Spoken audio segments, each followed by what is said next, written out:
요한복음 1장 19절부터 28절까지 말씀입니다.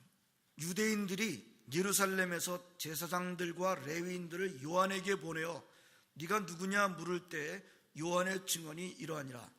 요한이 드러내어 말하고 숨기지 아니하니 드러내어 하는 말이 나는 그리스도가 아니라 한데, 또 묻되 그러면 누구냐? 네가 엘리야냐? 이르되 나는 아니라. 또 묻되 네가 그 선지자냐? 대답하되 아니라. 또 말하되 누구냐? 우리를 보낸 이들에게 대답하게 하라. 너는 네게 대하여 무엇이라느냐?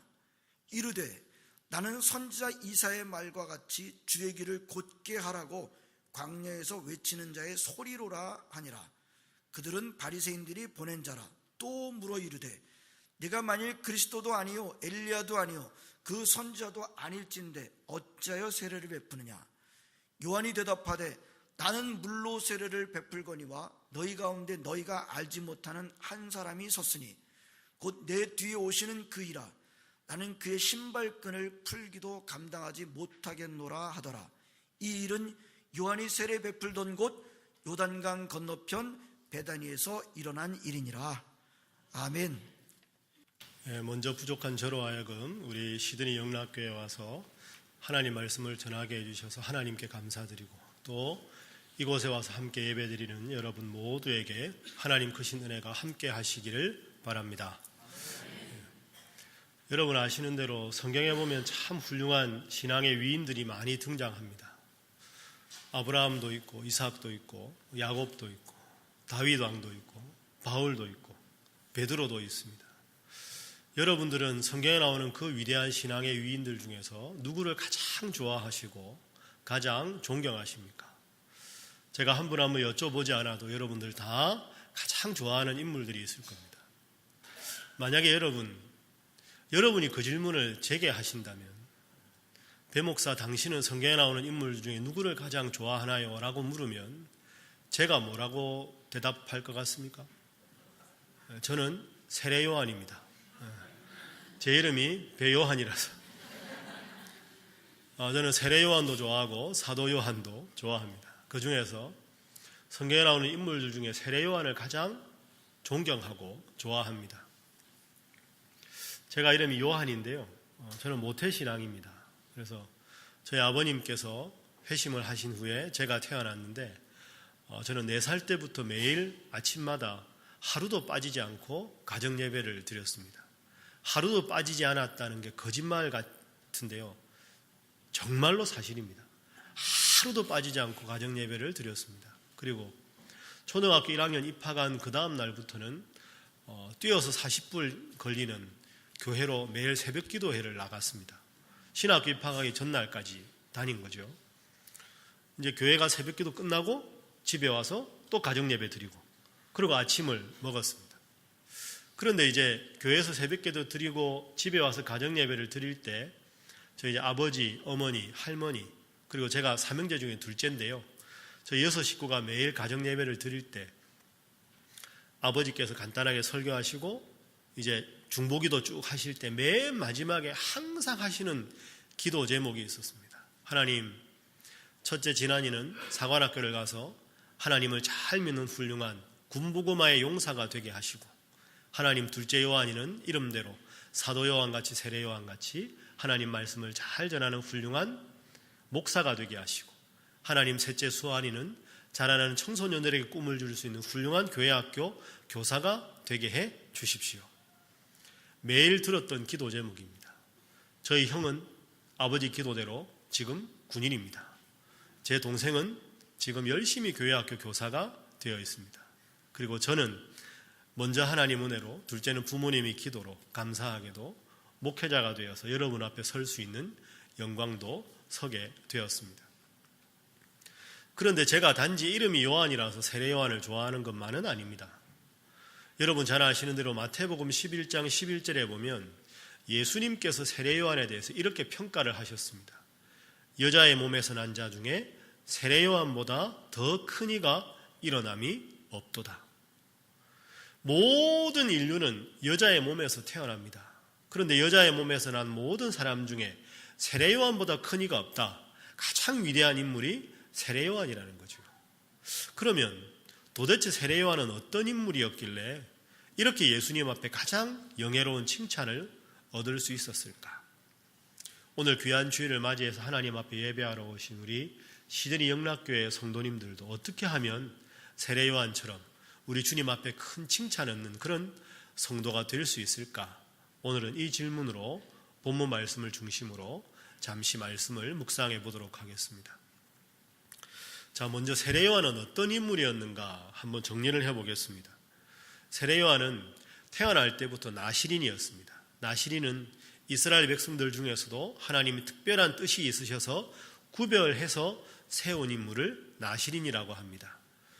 이 세례 요한의 아버지 사가랴는 제사장이었고 어머니는 엘리사벳이었습니다. 나이가 많은 할아버지 할머니 사가랴와 엘리사벳 사이에 하나님께서는 세례 요한을 태어나게 하셨습니다. 그래서 처음에는 엘리사벳이 너무 임신한 게 부끄러워서 5개월간 그것을 숨기기도 했지요. 그리고 이 세례 요한에게는 우리 모두가 아는 대로 하나님 주신 특별한 사명이 있었습니다. 그것은 이제 세례 요한보다 6개월 후에 태어나서 이제 메시아로 등극하실 우리 예수님을 백성들에게 소개하는 역할이 세례 요한이 감당해야 될 역할이었습니다. 그래서 모두가 회개하고 이제 세상의 구원자로 예수님 오실 터이니 그분을 맞이할 준비를 하라. 그 일을 정말로 잘 감당한 것이 세례 요한이었습니다.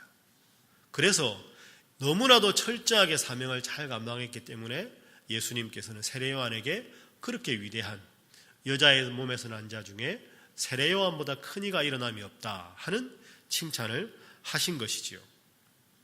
자, 그러면 세례 요한이 어떤 자세로 그렇게 신앙을 그리고 사명을 잘 감당했는가 오늘 본문을 중심으로 하나하나 살펴보도록 하겠습니다.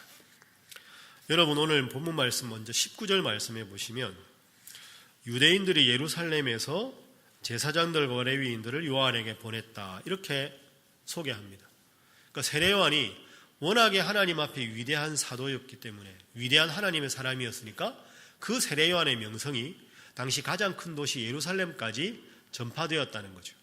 그러니까 그 당시에 제사장이나 종교 지도자들 보기에는 우리가 분명히 종교 지도자인데 세례 요한이라는 인물이 얼마나 위대하길래 저렇게 백성들 사이에서 존경을 받고 명성이 자자한가.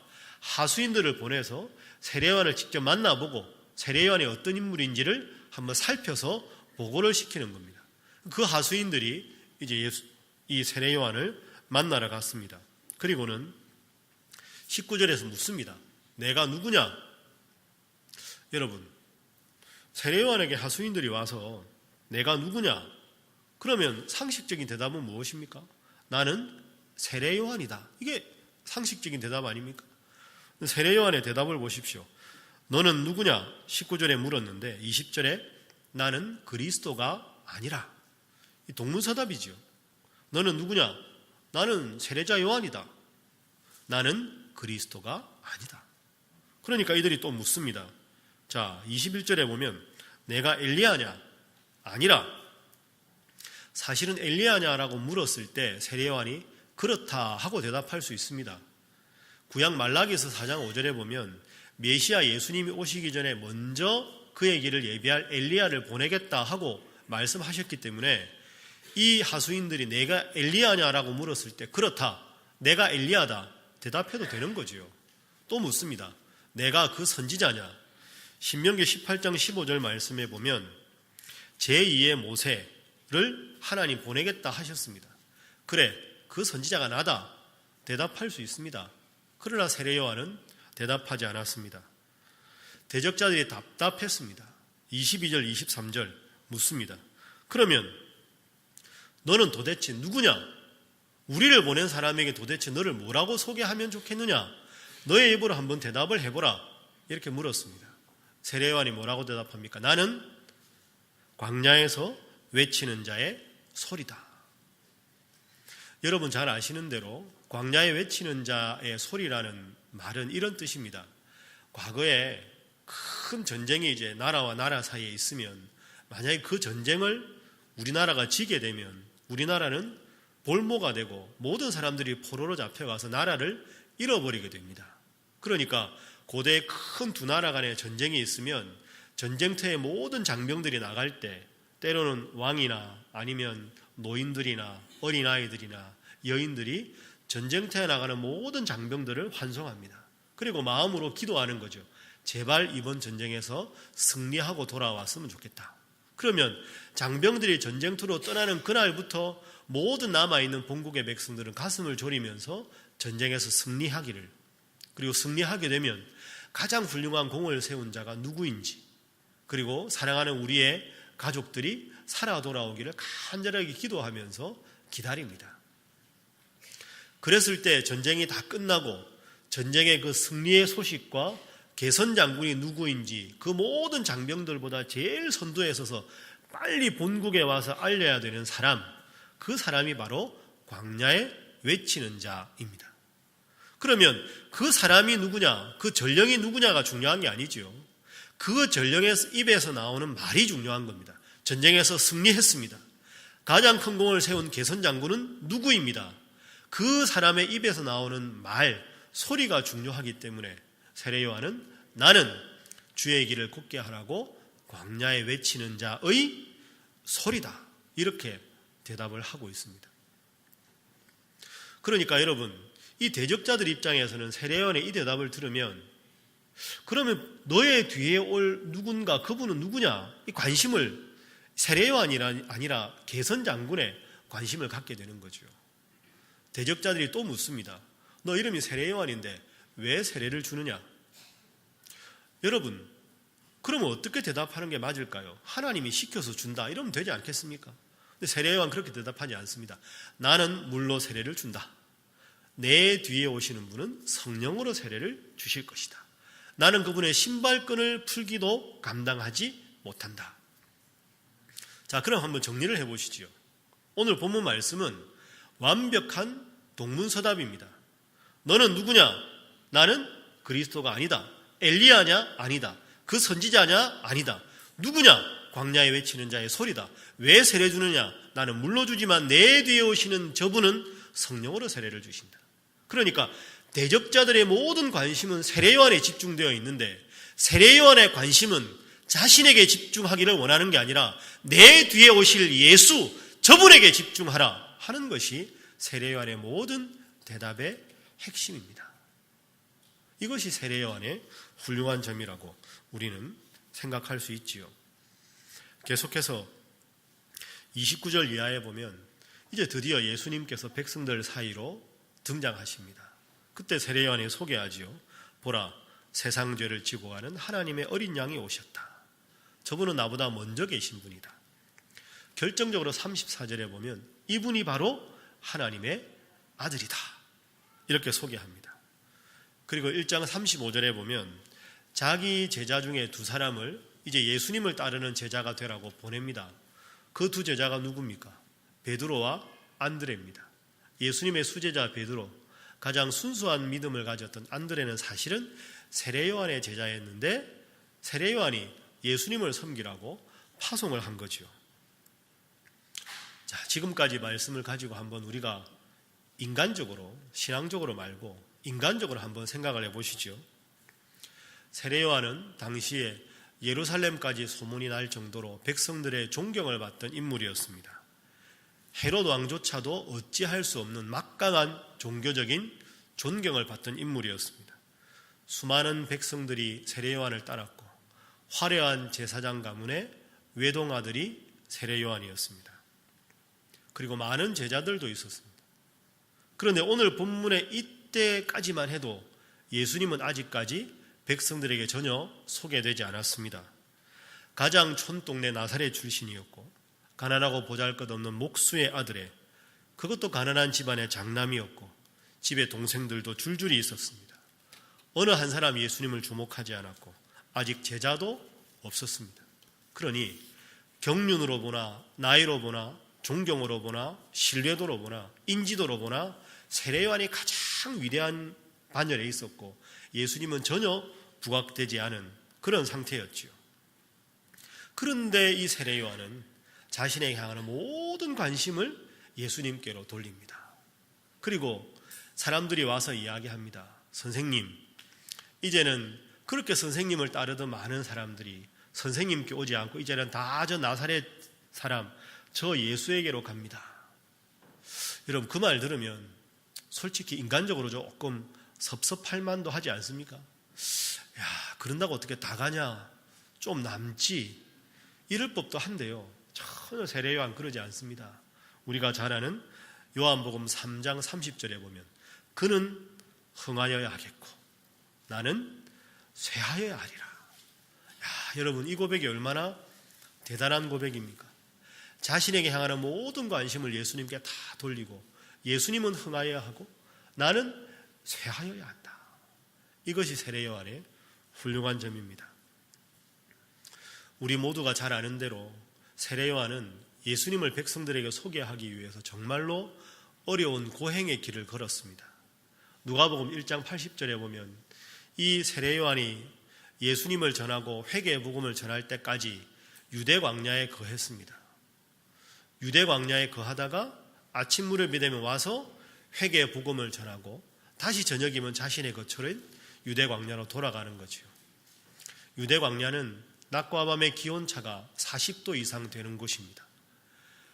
그 넉넉한 집안에 나이 많은 부모님 밑에 외동아들이었으면 참 편하게 지낼 수 있었을 텐데 그렇게 하다가는 예수님을 전하는 자신의 사명이 약해질까 봐 갖은 고행길 유대 광야의 거처를 정하고 거기서 살았습니다. 약대 털옷을 입었고 약대 털옷이야 밤에 좋았겠지만 그 더운 낮에 무슨 약대 털옷입니까? 메뚜기와 석청을 먹었다. 말이 좋아 석청이지. 그게 무슨 주식이 되겠습니까? 그 대단한 남부럽지 않은 가문의 외동아들이 이런 고행길을 겪었습니다. 한번 그 광경을 여러분 상상을 한번 해보십시오. 이제 세례요한이 다 이제 아침이 되면 백성들 앞에 와서 하나님 말씀을 전합니다. 회개하라. 곧 메시아가 오실 것이다. 모두가 메시아를 맞이할 준비를 다 하라. 그렇게 목이 터져라 매일매일 외쳤겠지요. 그 많은 사람들 중에서 세례요한을 알아보는 사람들이 없었을까요? 때로는 어릴 적에 세례요한과 함께 자랐던 친구들도 있었을 것이고 회개의 복음을 듣는 그 많은 사람들 중에는 같은 동네 사람들도 있었을 것이고 어느 날은 세례요한을 알아보는 친척들도 있었겠지요. 또 어떤 날은 그 사랑하는 아들이 하나님의 말씀을 전하고 있는 그 아들을 애처롭게 눈물을 흘리면서 저 멀리서 바라보는 부모님 사가랴와 엘리사벳도 있었지 않겠습니까? 사랑하는 아들아, 왜 그렇게 고생하니?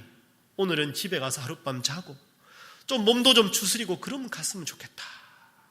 그런 마음으로 저 멀찍이 서 있는 부모님과 눈이 마주치는 날도 있었지 않았겠습니까? 그러나 세례요한은 그 모든 것들을 완전히 거부했습니다. 하나님 나에게 주신 사명은 예수님을 소개하는 일이기에 그 일이 너무나도 소중하기에 그 모든 것을 다 외면하고 돌아갈 수밖에 없었던 것이죠. 하루 종일 하나님 말씀을 전하다가 몸이 피곤하고 목은 쉬고 모든 긴장이 풀리고 녹초가 다 되었을 때 이제 저녁 무렵 되면 한 사람 두 사람 집으로 돌아올 때 세례요한도 탁 이제 몸을 돌려서 저 유대 광야를 향해서 터벅터벅 걸어가지 않았겠습니까? 마음은 뿌듯했겠지만 몸은 얼마나 피곤하고 또 힘들고 외로웠을까요? 짐승들의 울음소리만 들리는 고독한 저 유대 광야로 돌아가는 그 세례요한의 뒷모습, 여러분 그 세례요한의 뒷모습을 가만히 한번 상상해 보십시오. 하나님, 오늘도 제게 주신 사명을 잘 감당하게 해주셔서 감사합니다. 제가 비록 몸은 힘들지만 하나님 허락하시는 그날까지 제게 주신 사명을 잘 감당하겠습니다. 그런 마음 아니었겠습니까? 제가 설교 서두에 제일 존경하는 인물이 세례요한이라고 말씀드렸는데요. 저는 이런 하나님 말씀을 하루 종일 전하다가 유대 광야로 돌아가는 그 세례요한의 뒷모습, 그 모습을 조금은 느낄 수 있는 작은 간증이 있어 여러분에게 소개하겠습니다.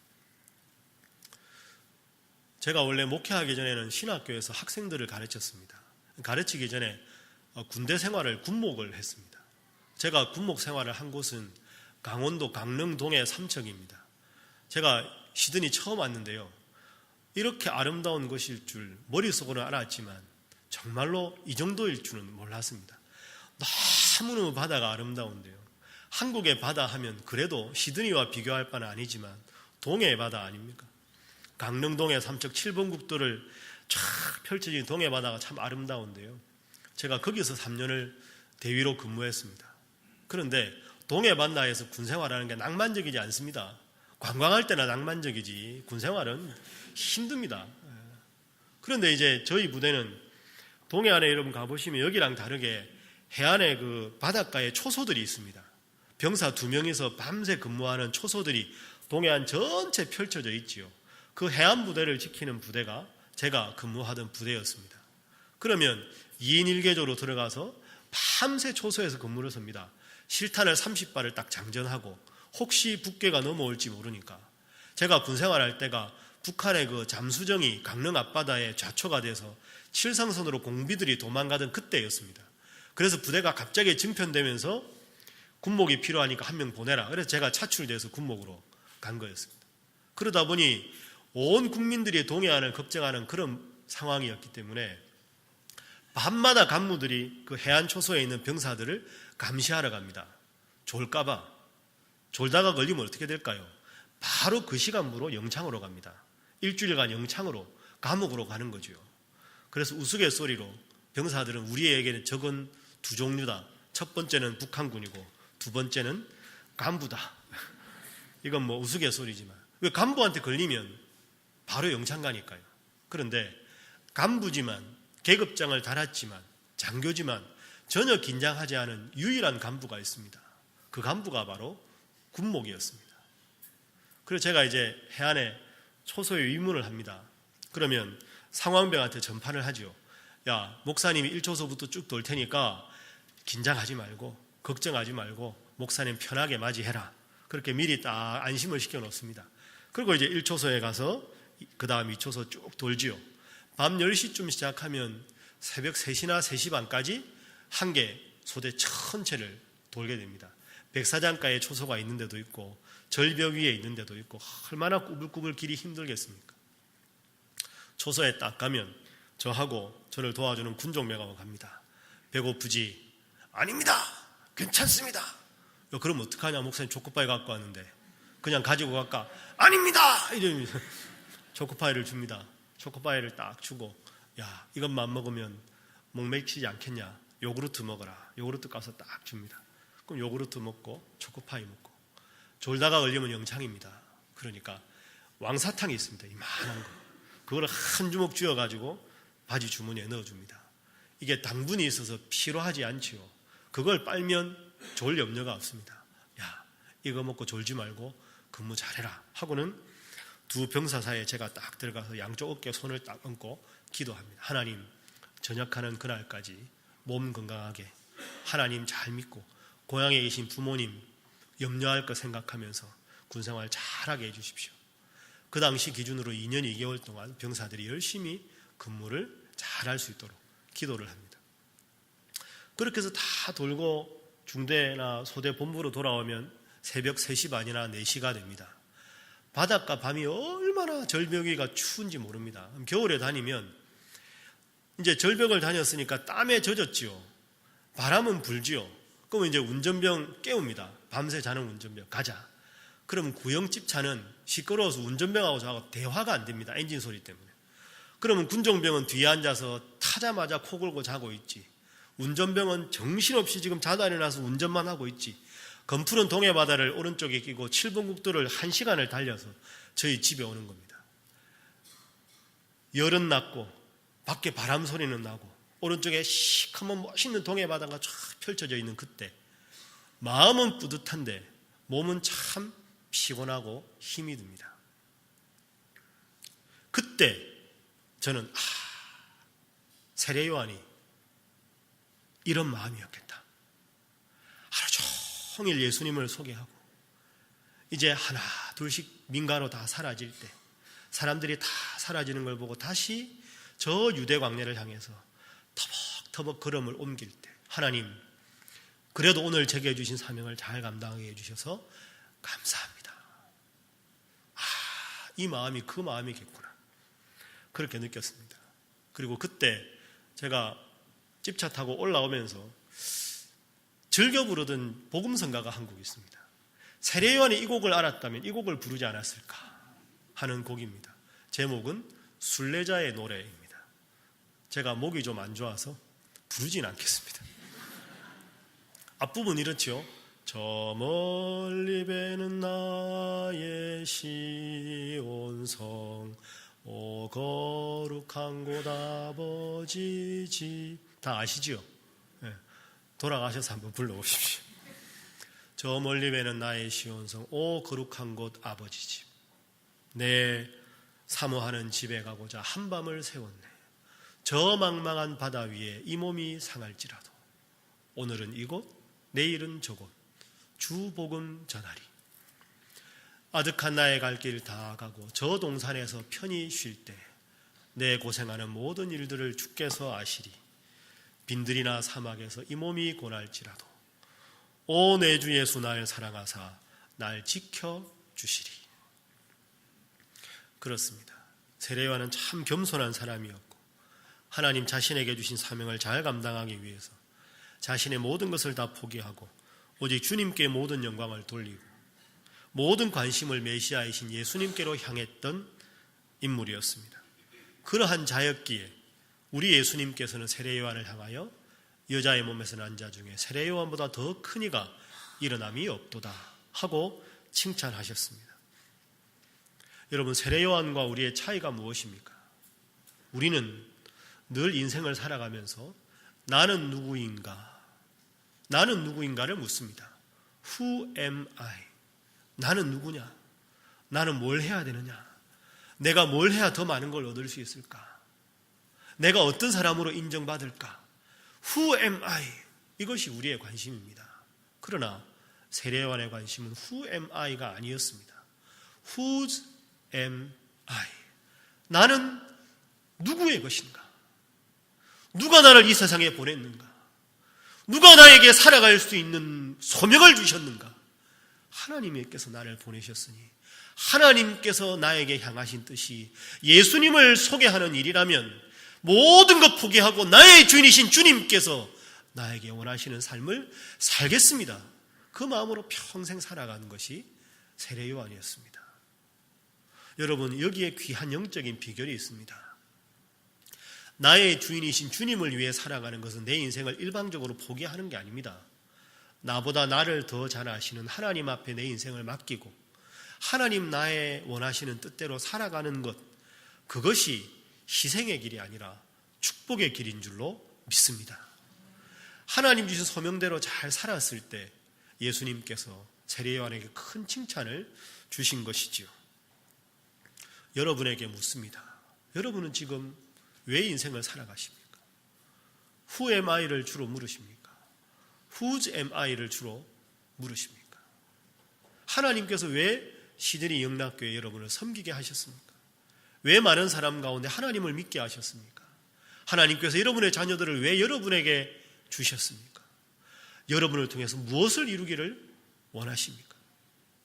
나는 하나님의 것이니 하나님 저에게 원하시는 뜻을 밝히 깨닫게 하시고 그 뜻대로 살아가게 하옵소서 하는 세례요한과 같은 귀한 삶을 살아가시기를 주님 이름으로 축복합니다. 제가 오늘 설교 제목을 한 송이 이름 없는 들꽃으로 이렇게 잡았습니다. 여러분, 제가 시드니는 풍속을 잘 모르겠는데요. 한국에서는 예를 들어서 여기 같은 오페라 하우스 같이 예술의 전당에서 음악회 같은 걸 하면 꽃을 주로 선물하지 않습니까? 근데 다양한 꽃이 있지만 우리가 꽃다발 하면 제일 먼저 탁 떠오르는 이미지가 그 꽃다발의 중앙에 붉은 장미꽃들이 있고 그 붉은 장미꽃들 주위에 이름 없는 들풀이나 요즘은 주로 안개꽃이 있습니다. 그게 장미꽃 꽃다발이지요. 거기서 안개꽃의 역할이 무엇일까요? 안개꽃의 역할은 안개꽃이 더 잘 드러나는 게 아닙니다. 안개꽃이 슬며시 숨겨져서 빨간 장미 다발이 더 환하게 드러나게 하는 것, 그게 안개꽃의 역할입니다. 저는 세례요한의 인생은 한 송이 이름 없는 들풀과 같다고 생각합니다. 자신의 뒤에 오는 빨간 장미 같은 예수님을 백성들에게 더 한층 돋보이게 하기 위해서 그는 흥하여야 하겠고 나는 쇠하여야 하리라 하고 한 송이 이름 없는 들풀로 살아간 것, 그 들풀임을 고백했기 때문에 역설적으로 더 아름답게 피어날 수 있었던 것이 세례 요한의 삶이었습니다. 제가 존경하는 아동 동화 작가 목사님 한 분이 이 세례 요한의 삶을 생각하면서 썼던 시가 있습니다. 이 시를 읽음으로 설교를 마치겠습니다. 시의 제목은 한 송이 이름 없는 들꽃으로입니다. 한 송이 이름 없는 들꽃으로 피었다가 지리라. 바람으로 피었다가 바람으로 지리라. 누가 일부러 다가와 허리 굽혀 향기 맡아준다면 고맙고, 황혼의 어두운 산끈을 많이 찾아오는 유일한 손님이어도 또한 고맙다. 홀로 있음의 향기는 더욱 맵고 외로움으로 꽃잎은 더욱 깊다. 하늘 아래 있어 새벽 이슬 받고 땅의 심장에 뿌리 박아 숨을 쉬니 다시 더 무엇을 바라리요. 있는 것 가지고 남김없이 꽃 피우고 불어가는 바람편에 말을 전하리라. 빈들의 꽃이 피는 것은, 보아주는 이 없어도 넉넉하게 되는 것은 한평생 홀로 견딘 그 아픔의 비밀로 미련 없는 까만 씨앗 하나 남기려 함이라고. 한 송이 이름 없는 들꽃으로 피었다가 지리라. 끝내 이름 없는 들꽃으로 지리라. 이 아름다운 고백이 오늘 주님 앞에 예배드리시는 우리 시드니 영락교회 모든 성도들 한 분 한 분의 고백이 되기를 주님 이름으로 축복합니다. 기도하겠습니다. 하나님 감사합니다. 우리의 삶의 주인이 주님임을 고백하는 이 귀한 예배의 자리로 오늘도 저희를 불러주셔서 감사합니다. 나의 주인이신 주님께 어떻게 살아가는 것이 주님을 위한 것인가? 주님을 위한 것이 곧 내 인생의 행복의 비결임을 깨닫고 살아가는 저희 성도들 되게 하여 주옵소서. 우리는 장미가 아닐진데 장미인 것처럼 호기를 부리는 교만을 다 사라지게 하시고 오직 겸손하게 주님을 위하여, 교회를 위하여, 이웃과 성도를 위해 섬김에 살아가는 들풀의 삶에, 들꽃의 삶에 만족하는 우리 시드니 영락교회 모든 성도들 되게 하나님 함께하여 주옵소서. 예수님의 이름으로 기도하옵나이다. 아멘.